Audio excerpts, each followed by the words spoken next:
Mari kita bersuka cita pada setiap hari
Haleluya. Shalom. Puji Tuhan, ya, anugerah Tuhan yang membawa kita dapat kembali berada di dalam suasana ibadah di tahun baru ini. Haleluya. Semoga kita diberkati oleh Tuhan. Ya, tidak ada satupun di antara kita nanti yang pulang tidak menikmati berkat dari Tuhan. Ya, tentunya bukan berkat jasmani ya. Karena nggak disiapkan lagi makanan.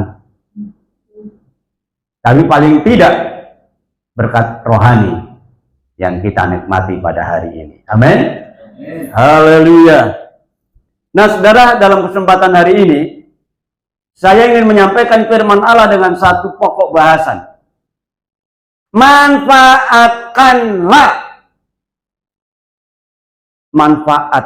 Manfaatkan artinya pergunakan, ya, waktu yang ada. Manfaatkanlah waktu yang ada. Jangan disia-siakan, saudara. Ya, kita sudah bertambah usia. Ya, walaupun mungkin kalau secara tanggal kita belum. Saya saja sudah 76 tahun, tapi tanggalnya belum. Ya, tanggalnya belum, nanti beberapa bulan lagi baru 76 tahun. Dari 75 naik bertambah 76 tahun. Saudara, kita bertambah waktu, tetapi kita belum tahu apa yang akan terjadi. Itulah sebabnya kalau masih ada kesempatan kita diberikan waktu, perpanjangan waktu kita, manfaatkanlah, gunakanlah, kerjakanlah waktu yang ada. Haleluya. Mari kita baca dulu ayatnya dalam Efesus pasal yang kelima, ayatnya yang ke-15. Karena itu, perhatikanlah dengan saksama, perhatikanlah dengan teliti, perhatikanlah dengan benar bagaimana kamu hidup. Ya,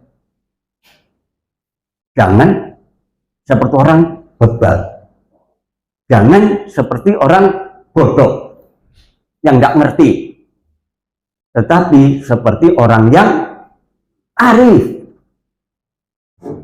Orang arif itu bukan orang pintar loh, saudara. Karena orang pintar pun belum tentu bisa menggunakan kesempatan-kesempatan yang ada. Tapi orang arif itu adalah orang yang bijaksana. Orang yang dapat menggunakan kesempatan-kesempatan yang ada. Ya.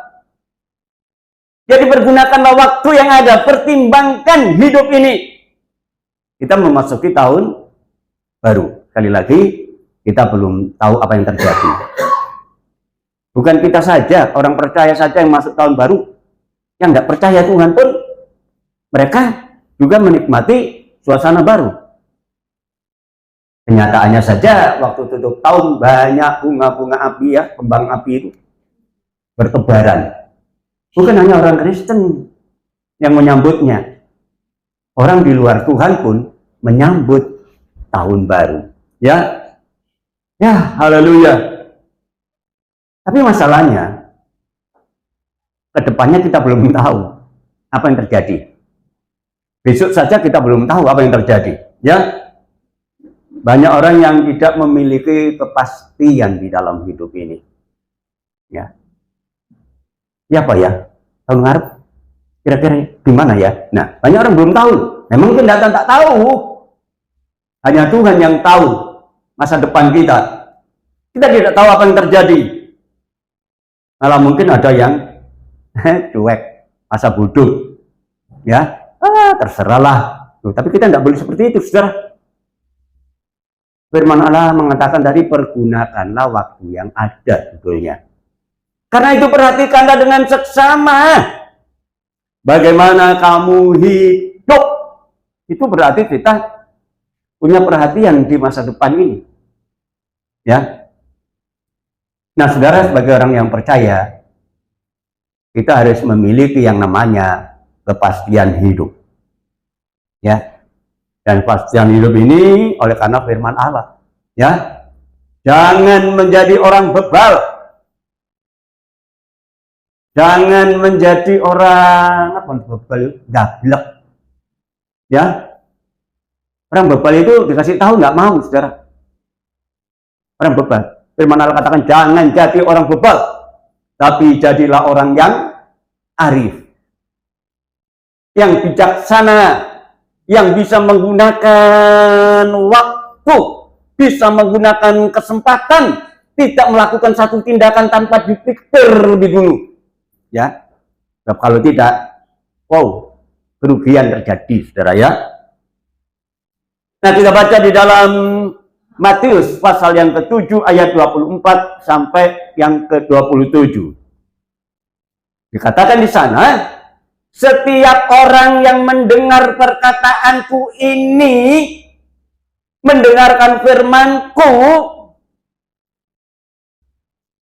dan tidak cukup dengar, dia praktek, dia melakukan apa yang didengarnya, ya, maka dikatakan ia sama dengan orang yang pinter, yang bijaksana, orang yang arif, yang dapat menggunakan kesempatan yang ada, memperhitungkan apa yang terjadi. Katakan sebagai orang yang mendirikan rumahnya di atas batu. Ya. Jadi saya perhitungan kenapa harus dibangun di atas batu. Ya. Dikatakan kemudian turunlah hujan dan datanglah banjir, lalu angin melanda rumah itu. Tapi firman Allah mengatakan, tetapi rumah itu tidak rubuh. Kenapa? Sebab didirikan di atas batu. Jadi ternyata, saudara, waktu bangunan rumah itu jadi, tidak luput dari yang namanya hempasan. Dari bawah menguji pondasinya, dari atas menguji atapnya, dari samping angin menguji dindingnya. Oh, saudara, hidup ini tidak luput dari namanya tantangan dan ujian. Mungkin hari ini aja saudara sudah menikmati itu ujian hidup. Kita nggak tahu kan, apa yang terjadi akan datang. Apakah kita masih bisa bertambah umur? Atau anggota keluarga kita yang lebih dulu? Ya Pak, kita nggak tahu umur kita. Karena masalah itu pasti datang. Saudara, sekali lagi dari bawah menguji pondasinya, itulah banjir datang. Kemudian angin melanda, ya. Hujan yang turun itu menguji atapnya bocor atau tidak. Sedangkan angin menguji dindingnya. Tapi orang bijaksana sudah dapat memperhitungkan bagaimana dia caranya bisa bertahan bangunan itu. Dibangunnya di atas batu. Ya. Nah, tetapi Setiap orang yang mendengar perkataanku ini tetapi tidak melakukannya, dikatakannya sama dengan orang yang bodoh. Saudara, seenak-enaknya sekali lagi orang bodoh masih enak orang yang bijaksana, saudara. Ya, yang jalan dalam hidupnya itu memperhatikan kira-kira apa yang terjadi. Perhitungan sudah diawali, ya.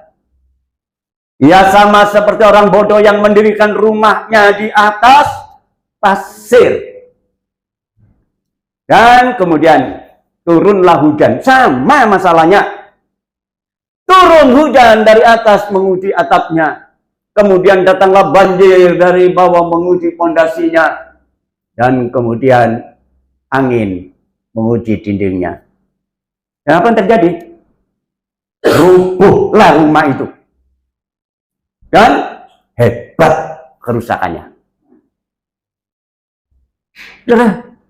Jadi bagaimana Tuhan inginkan kita menjadi orang yang bijaksana dalam arti dapat mempertimbangkan, memperhitungkan apa yang dikerjakan, terutama ketika kita sudah mendengar firman Allah, kita praktek firman Allah.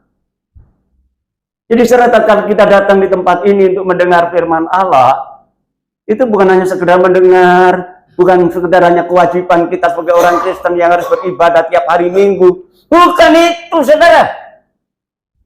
Kalau hanya kewajiban saja, rugi. Tapi kita mendengar firman Allah, yang kemudian firman itu kita praktekkan di dalam hidup ini. Ya, jadi orang yang arif, itu bukan orang yang sembrono, saudara.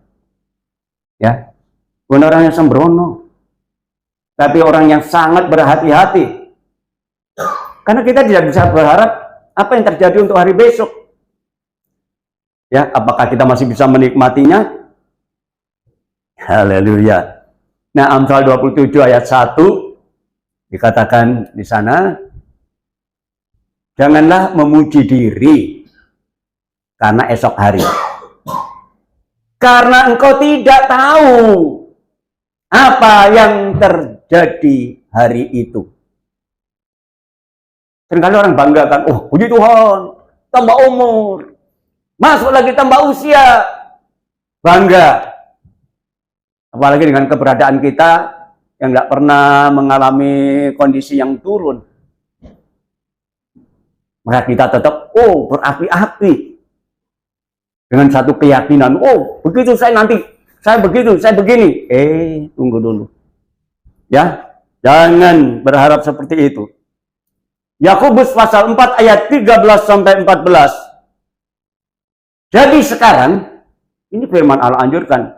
Hei, kamu yang berkata, hari ini atau besok kami berangkat ke kota anu. Wah, saking bangga diri ya. Hari ini atau besok saya akan berangkat keluar kota. Dan di sana kami akan tinggal setahun dan berdagang serta mendapat untung. Tidak salah, saudara. Tidak salah kita punya rencana, tetapi jangan bangga dengan keberadaan kita. Karena kita tidak tahu apa yang terjadi besok. Ya. Sedang kamu tidak tahu apa yang akan terjadi besok. Apakah arti hidupmu? Hidupmu itu, hidup kita ini dikatakan sama seperti uap yang sebentar saja kelihatan lalu lenyap. Saudara, firman Allah mengingatkan kita supaya kita sadar diri, itu artinya ya. Pergunakanlah waktu yang ada. Manfaatkanlah waktu yang ada. Jangan sembrono, saudara. Ya, sekali lagi hidup ini bukan di tangan kita. Hidup ini di tangan Tuhan. Duit kita banyak. Kita bisa beli obat. Tapi belum tentu kita bisa menyembuhkan penyakit. Uang belum tentu bisa menyembuhkan penyakit. Coba bayangkan. Kita bisa beli obat. Tapi belum tentu bisa menyembuhkan. Kita punya uang. Kita bisa beli rumah. tapi belum tentu kita bisa beli surga. Ya kan? Nah, rumah kita bukan ada di dunia ini, saudara. Tapi bersyukurlah kalau kita memahami ini, saudara, menjadi orang yang bijaksana. Karena hidup ini seperti uap. Ya, seperti uap. Baru saja kedengaran ketawanya, besok sudah nggak ada. Terus, saudara. Maka firman Allah itu indah. Karena firman Allah itu selalu menyadarkan kita, karena kita seringkali nggak sadar tentang hidup ini.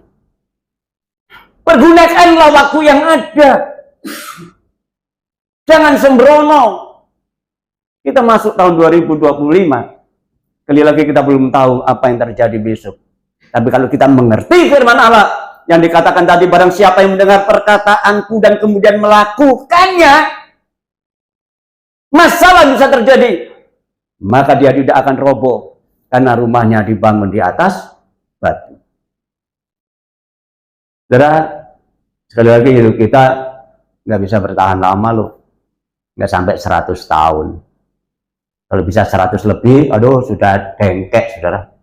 Ya, jalannya sudah tumuk-tumuk. Nggak mungkin seperti anak muda yang bisa berlari ke sana kemari. Ya, saya aja nggak bisa berlari.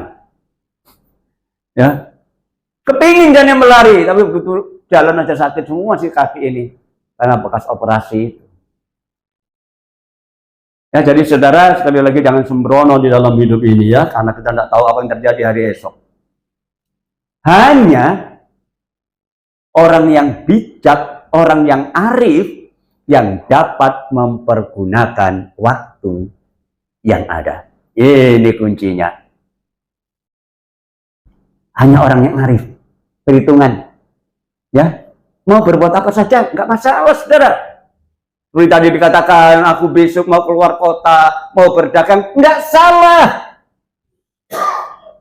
Tetapi mari kita gunakan waktu itu, kesempatan yang Tuhan berikan dengan bijaksana. Ya, itu saja sebenarnya. Hanya orang yang bijak yang dapat mempergunakan waktu yang ada. Mazmur pasal 90 ayat yang ke-12. Dikatakan di sana, ajarlah kami menghitung hari-hari kami. Wow, yang sedemikian hingga kami beroleh hati yang bijaksana. Ajar kami Tuhan untuk menghitung hari-hari kami. Tanggal sekian kemarin saya begini, tanggal sekian saya begitu, tanggal sekian saya begina. Ya, menghitung hari-hari. Apalagi kalau menghitung segala kemurahan Tuhan yang sudah dinikmatkan kepada kita. Betapa bijaknya kita.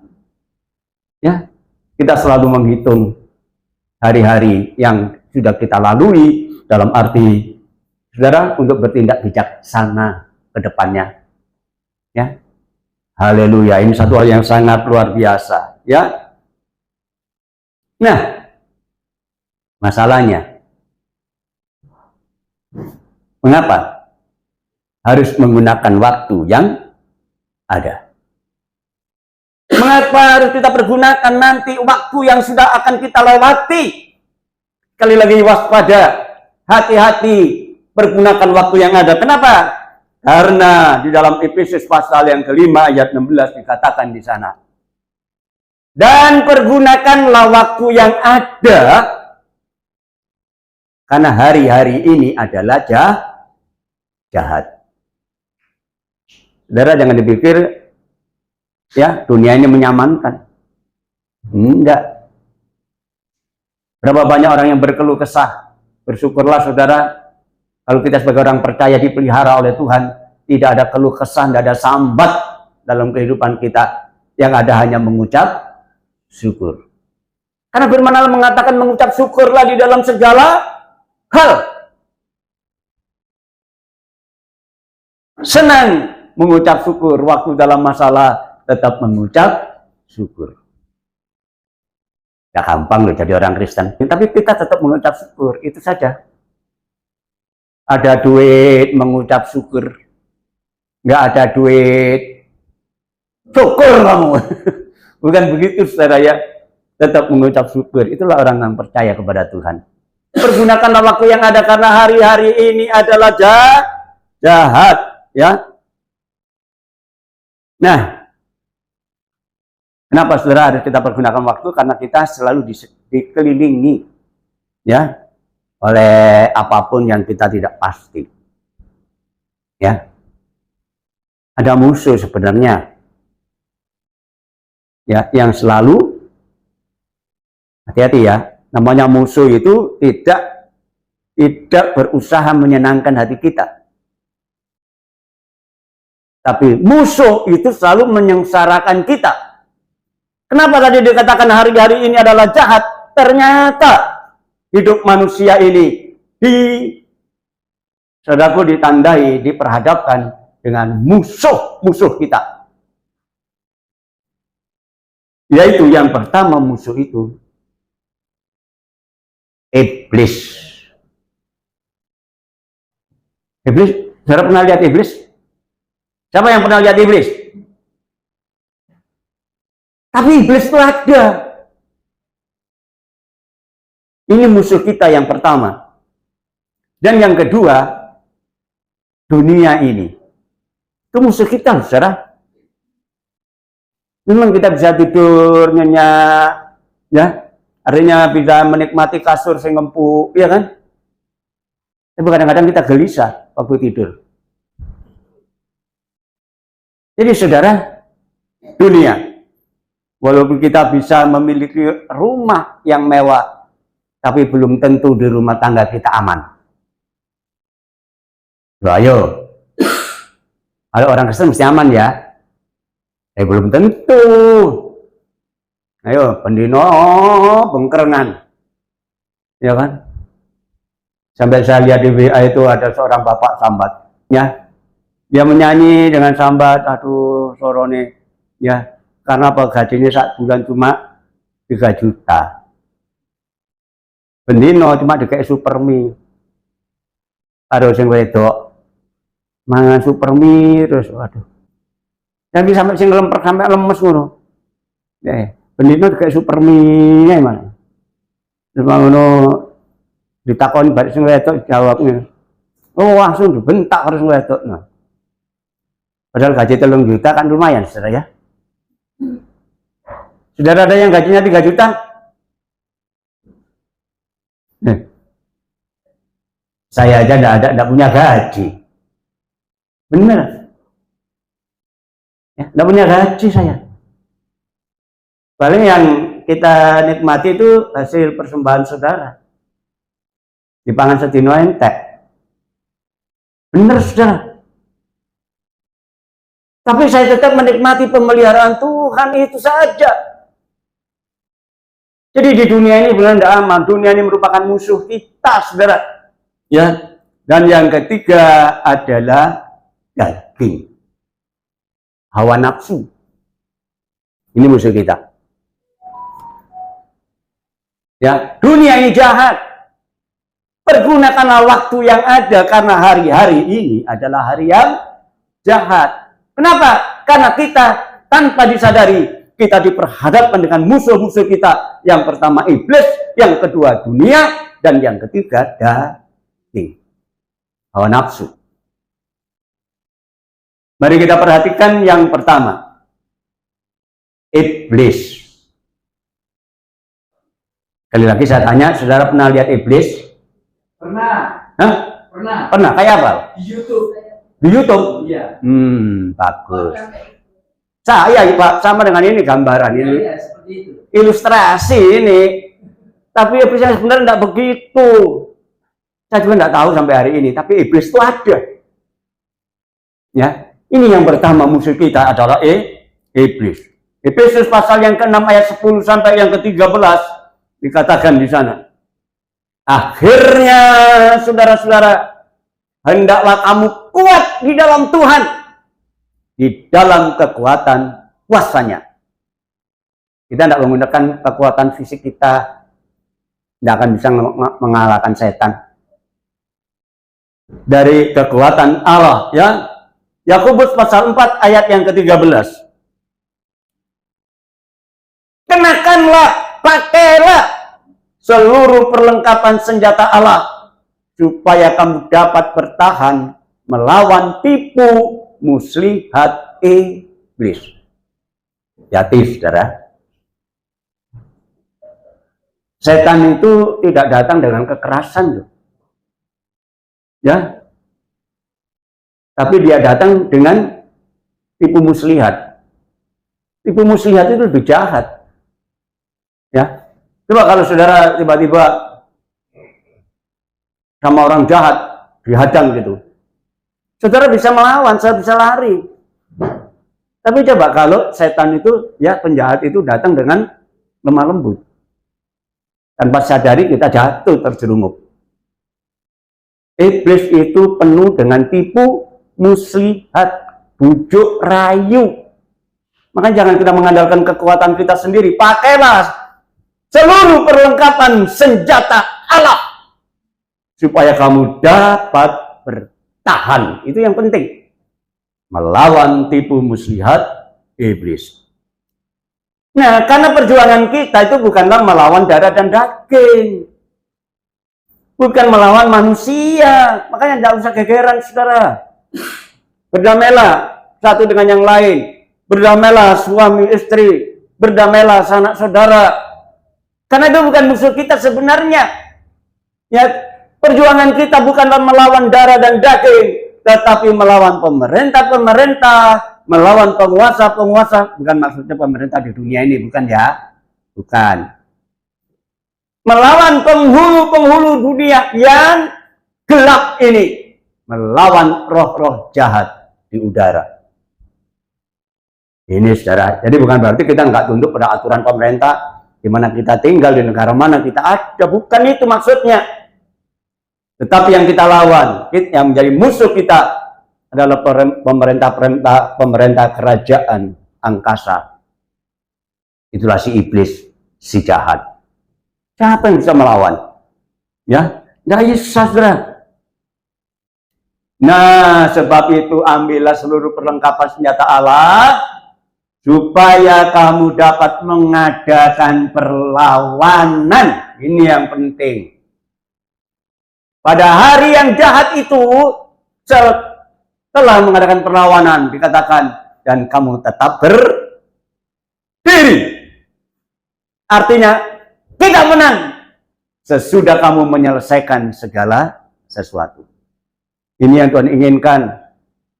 Supaya jadi orang Kristen, jangan menjadi orang Kristen yang loyo, gampang menyerah, melawan si jahat. Lawan! Dan kamu tetap berdiri sesudah peperangan selesai.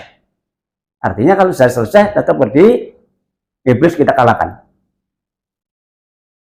Ya, saudara, ini penting. Di tahun yang baru ini, kali lagi kita nggak tahu apa yang akan terjadi. Tapi pergunakanlah perlengkapan daripada senjata Allah, supaya kita dapat menanggulangi, melawan tipu daya. Kali lagi tipu daya, tipu muslihat, bujuk rayu. Berapa banyak orang jatuh rumah tangganya karena bujuk rayu orang ketiga, ya kan? Oh, kalau sudah dibujuk, aduh wis lali sembarang nih. Makanya hati-hati, saudara. Ya, kalau setan sudah membujuk kita, lupa kita. Dan bujukan itu usahanya adalah memutar balik kebenaran. Coba kan Hawa saja. Ayat diputar balik. Alah, kamu kalau makan buah itu kamu tidak mati. Padahal Allah berkata, jangan kamu makan buah itu, sebab kalau kamu makan, kamu mati. Tapi Iblis bilang, enggak. Kalau kamu makan, loh, justru kamu bisa seperti Allah loh. Coba bayangkan. Nah, saudara, tapi apa akhirnya, saudara, dalam Kejadian pasal 3 ayat 16 sampai 17, firman-Nya kepada perempuan itu, susah payamu. Nah, akibat kena tipu muslihat iblis, hukuman terjadi atas manusia.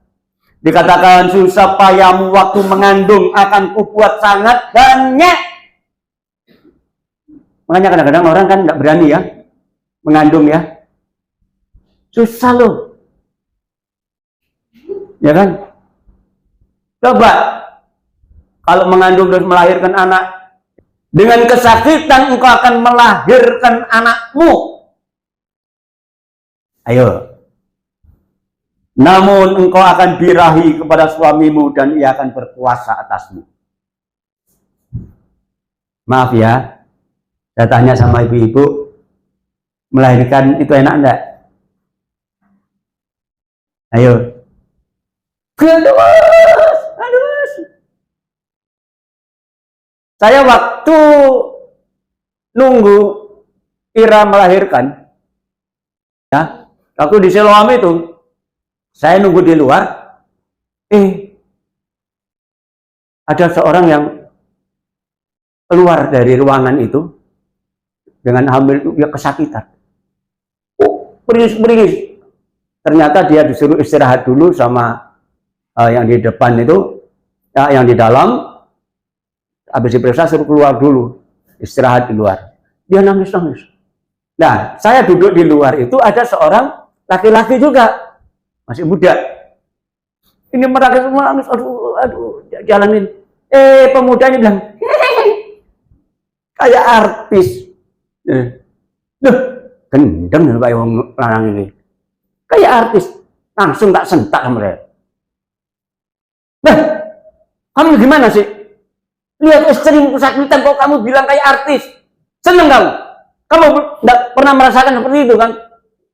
Langsung dia diam. Sakit melahirkan itu. Coba kalau tidak sakit, 1 bulan bisa 4 kali melahirkan. Ya kan? Ayo. Kan tidak sakit. Benar saudara. Oh, tiap minggu netes 1, tiap minggu netes 1. Wah. Ayo coba bayangkan. Tapi firman Allah mengatakan dengan kesakitan engkau akan melahirkan anakmu. Sebab itu kadang-kadang tidak berani orang. Ya.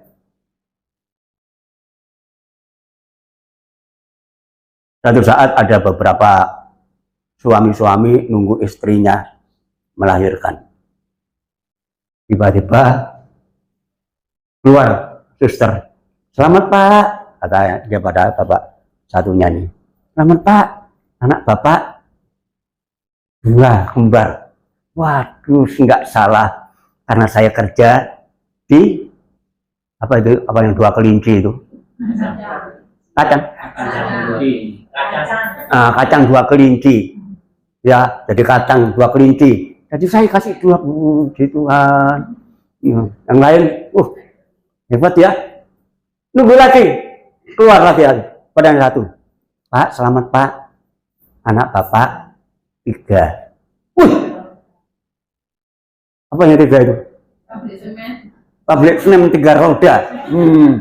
Karena dia kerja di pabrik semen 3 roda, maka anaknya kembar 3. Terus apa lagi? Berapa lagi ya? Terus keluar lagi. Wah, lali ya, Greg. Auto 2000. Ya, yang terakhir itu. yang terakhir. Ya, kacang 2 kelinci, 3 roda, semen 3 roda. Terus yang 1 ada lagi ya. Nah. Dan yang terakhir kemudian, selamat Pak, anak bapak kembar berapa? 2000. Langsung semaput. Enak enggak ya? Kira-kira loro enggak ya melahirkan anak 2000? Karena dia kerja di auto 2000 soalnya. Jadi makanya anaknya jadi 2000. Saudara, sebab itu hargai. Anak-anak, hargai orang tuamu yang melahirkan kamu itu. Dan kemudian malah sudah punya penghasilan sedikit, orang tua ditendang-tendang, ya ibunya dilawan. Hati-hati. Dengan kesakitan engkau akan melahirkan anakmu.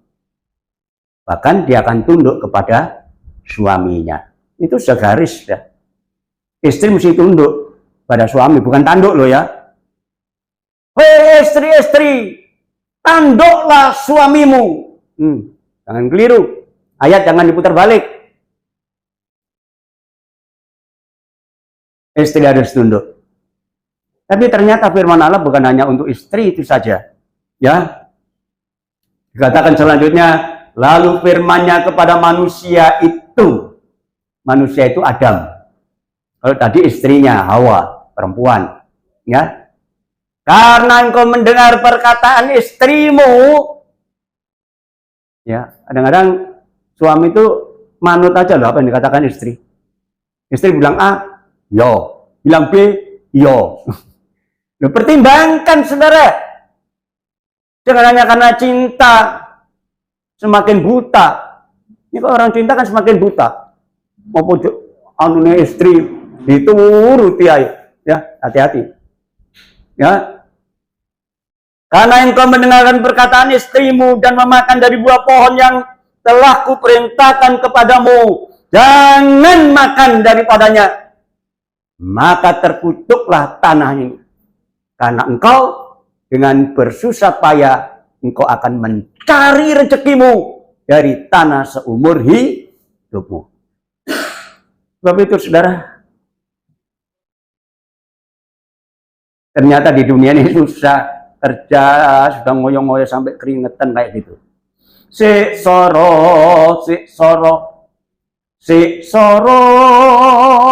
ne.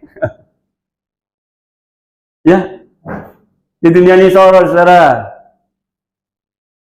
Coba orang selalu berusaha untuk mencari kebutuhannya dengan berbagai macam pekerjaan apapun dilakoni saudara.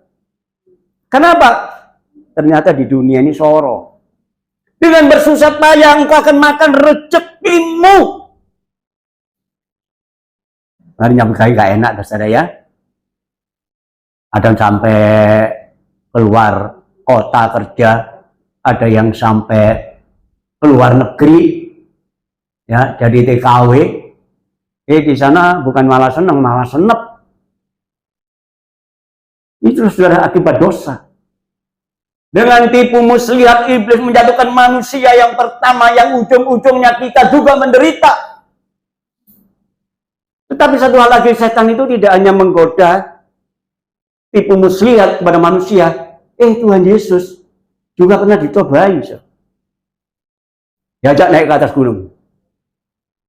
Dan berkata, kalau enggak Allah, jadikan batu ini roti. Loh, coba kalau Tuhan Yesus suka pamer. Wah, saya bisa buat batu ini menjadi roti. Tapi dia tidak. Dia tunduk kepada firman Allah. Tunduk kepada Bapaknya. Dia berkata, manusia hidup bukan hanya oleh roti saja, tetapi oleh setiap perkataan yang keluar dari mulut Allah. Salah iblis. Kedua kali, etikanya diuji. Diajak naik hubungan bait Allah. Kurang ajar si iblis ini. Nah, kok yang bait Allah naik ke puncaknya itu loh. Mesti masuk ke dalam untuk beribadah. Tapi enggak, dibawa naik. Dan berkata, kalau engkau anak Allah, ya, jatuhkan dirimu. Pasti malaikat akan nadai kamu. Memang Alkitab mengatakan demikian. Tetapi bukan untuk coba-coba, saudara. Coba sih, Tuhan bisa nggak nolong saya? Hati, saudara. Ya, Alkitab mengatakan, kalau engkau jatuh, maka malaikat Tuhan akan menatang kamu dan kakimu tidak terantuk kepada batu. Itu janji dalam firman Allah memang benar, tapi bukan untuk dicoba-coba. Coba sih, aku kerja gini, Tuhan berkati saya enggak? Malah ludes, saudara. Jangan coba-coba. Tuhan Yesus hanya menjawab, hei iblis, sudah tertulis jangan kamu mencobai Allah Tuhanmu. Allah bukan untuk baca-cobaan, saudara ya. Kalau sudah mau kerja apa, jangan bilang gini, coba Tuhan berkati saya enggak? Jangan. Tapi berangkat, Tuhan, tolong Tuhan, saya mau bekerja di sana. Tuhan menyertai saya. Nah, itu yang bagus. Coba sih, aku kerja ini. Hati. Jangan coba-coba ya. Iblis masih belum puas. Tuhan Yesus diajak naik ke atas gunung yang tinggi untuk melihat semua kekayaan dunia ini. Dan Iblis berkata, semua ini aku akan berikan kepadamu kalau kamu sujud menyembah aku. Hati saudara, banyak orang cari tuyul supaya banyak recehan, ya kan? Jualan pakai tuyul, pakai penglaris, pakai apa? Hati-hati saudara. Tuhan Yesus cuma jawab, "Anya, engkau iblis." Malah diusir. Karena tertulis, hendaklah engkau menyembah kepada Allah Tuhanmu saja. Ayo, siapa yang masih punya gantungan? Di rumahnya gantung-gantung apa? Benang merah atau apa gitu. Ayo. Yang punya jimat-jimat, buang itu semua. Menyembah kepada Allah Tuhan saja. Percayalah kepada Allah. Ya, yang seperti saya katakan waktu saya punya berhala, ya, ungket, kolor, iket, itu tiga-tiganya. Waktu diminta oleh hamba Tuhan, waktu saya dengar khotbah, siapa yang punya jimat? Kumpulkan. Dan saya bakar, kata pendeta itu. Saya tidak berani. Karena jimat saya itu kalau dibakar bisa jadi ular. Tidak berani saya. Ya. Tapi waktu di rumah, sudahlah, mati terserah. Itu saya bakar sendiri.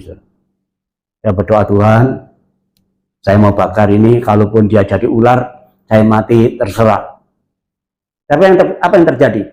Begitu saya bakar, saya tunggu, saya ditelan oleh ular, ternyata jadi abu. Hati-hati. Allah lebih berkuasa daripada setan. So, itu jangan orang Kristen menyembah setan. Ya, dulu waktu yang pertama kali kita buka tempat ibadah, ya setelah dari rumahnya Ibu Kalima kan kontrak. Sudah tahu, tiap malam itu ada orang duduk di situ merokok. Saya ceritanya sama tetangga, Pak, itu tiap malam ada orang merokok di situ, orang tua. Tapi saya, kebetulan saya akan kontrak rumah ini. Duh, jangan Pak, saya kontrak. Dan betul setelah kita jadikan tempat ibadah, setan ora doyan. Nggak muncul lagi setelah. Kenapa? Kuasa Tuhan lebih besar daripada kuasa setan. Ya, Hawa kalah dengan tipu muslihat daripada setan ini. Ya, dan sebagai orang percaya, kita jangan sampai kalah. Ya, haleluya. Efesus pasal 4 ayat 27. Dan ini kemenangan kita. Jangan memberi kesempatan kepada iblis. Usir dia. Jangan beri kesempatan. Dikit saja kita beri kesempatan, hancurlah kita. Ya. Tapi kalau kita lawan dia akan pasti lari. Haleluya. Nah, saudaraku, musuh yang kedua adalah dunia ini. Dunia dengan gebiarnya, dengan keindahannya, dengan kemewahannya. Hati-hati. Ini musuh kita selagi kita di dunia. Ya. Saudara, jangan sampai kita tertipu ya. Karena di dunia ini semuanya serba indah. Ya, coba perhatikan di 1 Yohanes pasal 2 ayat yang ke-16. Sebab semua yang ada di dalam dunia, yaitu keinginan daging dan keinginan mata, serta keangkuhan hidup, Itu bukan berasal dari Bapa, melainkan dari dunia. Haleluya. Ya Pak, keinginan ya daging, hawa nafsu, itu semua ada di dunia ini. Ya. Jadi bukan ada di surga loh. Tidak ada hawa nafsu di sana, tidak ada kawin mawin di sana. Pernah suatu saat Tuhan Yesus ditanya, Tuhan, ada 7 bersaudara. Yang sulung ini menikah, tapi belum punya anak, dia mati. Kemudian, karena menurut aturan adat, maka yang menggantikan adalah anak yang kedua. Tapi belum punya anak, mati juga. Sampai yang ketiga, keempat, kelima, keenam, ketujuh, mati semua. Bayangkan, kalau saya jadi salah satu saudara itu, kemudian saya suruh ganti, nggak mau. Ini perempuan bawa sial ini. Iya kan? Belum mati semua. Ayo coba kalau saudara di antara 7 bersaudara itu, saudaranya mati, saudara disuruh ganti. Udah, kamu jadi suaminya. Habis itu mati juga. Kemudian orang-orang Farisi ini bertanya, Guru, nanti di kehidupan yang kekal, siapakah yang jadi suami dari perempuan ini, sebab semuanya sudah menikahi dia? Apa jawab Tuhan? Kamu sesat, karena kamu tidak mengerti kitab suci. Karena di dunia kehidupan, di surga nanti, tidak ada kawin mengawinkan. Nah, saudara, di dalam hukum Kristen tidak ada kawin mawin di sana. Jadi saudara jangan mimpi ketemu bidadari di sana. Tidak ada. Tidak ada kawin mengawinkan. Ya adanya di dunia ini sampai orang memburu dengan suasana dagingnya ini. Nah ini. Ya, hati. Semua yang ada di dalam dunia ini adalah keinginan daging, keinginan mata, serta keangkuhan hidup. Ya, kita akan perhatikan 1 Yohanes pasal 2 ayat 15. Janganlah kamu mengasihi dunia dan apa yang ada di dalamnya. Kita memang tinggal di dunia. Tapi firman-Allah katakan, jangan kamu mengasihi dunia dengan apa yang ada di dalamnya. Jikalau orang mengasihi dunia, maka kasih akan Bapa itu tidak ada di dalam orang itu. Coba bayangkan. Kalau sampai dapat gelar mata duitan, ya kan? Gelarnya indah sekali ya, mata duitan. Jarang dia menghargai Tuhannya.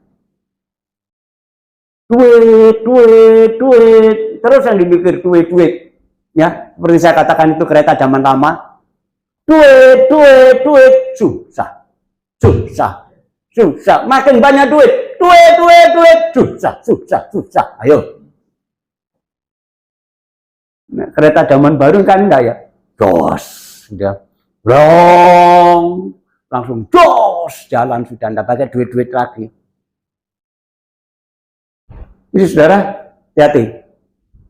Siapa yang mengasihi dunia, maka kasih Bapa tidak ada di dalam orang itu. Ya, 1 Korintus pasal 7 ayat 31.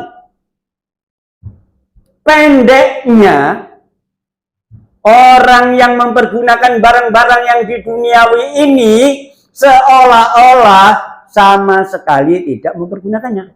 Nah, jangan salah paham ya di sini ya. Bukan berarti kita tidak boleh menggunakan. Tapi seolah-olah tidak menggunakan. Artinya apa? Andai kata kita punya motor, ya sudah, dinikmati aja motor. Sama seperti tidak mempergunakan itu. Kenapa? Suatu saat dia akan lenyap. Punya mobil, nikmati. Bukan berarti tidak boleh. Punya rumah yang indah, Kita nikmati saja, bukan untuk kebanggaan, kesombongan, tidak. Pendeknya katanya, orang yang mempergunakan barang duniawi seolah-olah sama sekali tidak mempergunakannya. Sebab dunia seperti yang kita kenal sekarang ini akan berlalu. Haleluya. Saudara, orang Kristen bukan ngalup ya. Sekali lagi saya gunakan istilah ngalup ini. Ya. Seperti surga. Benar, tapi bukan surga. Tapi kita boleh menikmati apa yang ada di dunia ini. Ya. Boleh. Apa yang Tuhan percayakan kepada kita, kita nikmati aja. Ya. Kita merasa bahwa itu bukan milik kita, itu miliknya Tuhan. Hanya Tuhan percayakan kepada kita. Kita punya rumah mewah. Itu kalau Tuhan tidak percayakan, kita nggak bisa. Nikmati aja. Kita punya pekerjaan yang maju sekali. Nikmati aja. Karena itu berkat Tuhan. Bukan untuk kebanggaan. Kali-kali orang Kristen itu beda, saudara. Ya, haleluya. Dan yang ketiga, musuh kita adalah daging. Hawa nafsu. Nah, hawa nafsu itu paling banyak terjadi. Wong wis pacaran lho kok ya tangane sido gandolan sama sebelah ya. Aneh toh. Itu kalau enggak hawa nafsunya besar, enggak bisa. Coba diselingkuhi begitu. Ya. Saudara, keinginan daging jangan dipuaskan. Karena manusia akan mati. Kali-kali manusia akan mati. Nah, celakanya kalau sudah mati pasti dihakimi. Ya. Karena lanjutan dari tindakan dosa ini. Ya. Jadi hawa nafsu daging. Itu hati-hati, ya. Roma pasal 8 ayat 6 dikatakan di sana, karena keinginan daging adalah maut, tetapi keinginan roh adalah hidup dan damai sejahtera. Luar biasa. Ya. Keinginan daging tidak akan selamanya bisa kita nikmati, saudara. Malah menyesatkan kita. Tapi itu hati-hati, ya. Galatia pasal 5 ayat 19 di situ dikatakan, perbuatan daging itu telah nyata, telah terbukti, yaitu percabulan, kecemaran, hawa nafsu. Ya, berapa banyak orang melakukan tindakan jorok. Ya. Saudara, itu adalah hal-hal daging yang harus kita matikan dalam kehidupan kita. Ya, nuruti hawa nafsu saja. Ya. Mari kita perhatikan firman Allah ya, jangan kita kemudian dikalahkan oleh iblis. Ya. Dan satu rahasia lagi, saudara, hiduplah di dalam roh. Ya, supaya kita tidak terkalahkan oleh setan ini, ya. Galatia pasal 5 ayat yang ke-16. Maksudku ialah hiduplah di dalam roh, maka kamu tidak akan menuruti keinginan daging. Yang rohani, saudara ya. Jadi orang Kristen itu, ya sekali lagi, memang beda nggak sama kok. Dan jadi orang Kristen nggak gampang, saudara. Bener nggak gampang. Pergumulan, perjuangan, kita harus berani melawan dan mengalahkan suasana daging ini. Ya, jangan sampai kita kemudian kalah oleh musuh-musuh kita, iblis, dunia, dan daging. Tidak. Ya, mari kita hidup di dalam roh, di dalam tahun yang baru ini, saudaraku ya. Kita nikmati hidup ini bersama dengan Tuhan. Kita tidak berjalan sendiri kok. Tuhan selalu beserta kita kalau kita memiliki hidup yang tetap menghargai firman Allah. Haleluya. Saudara percaya? Amin. Amin. Amin. Ya, Tuhan memberkati kita semua hari ini.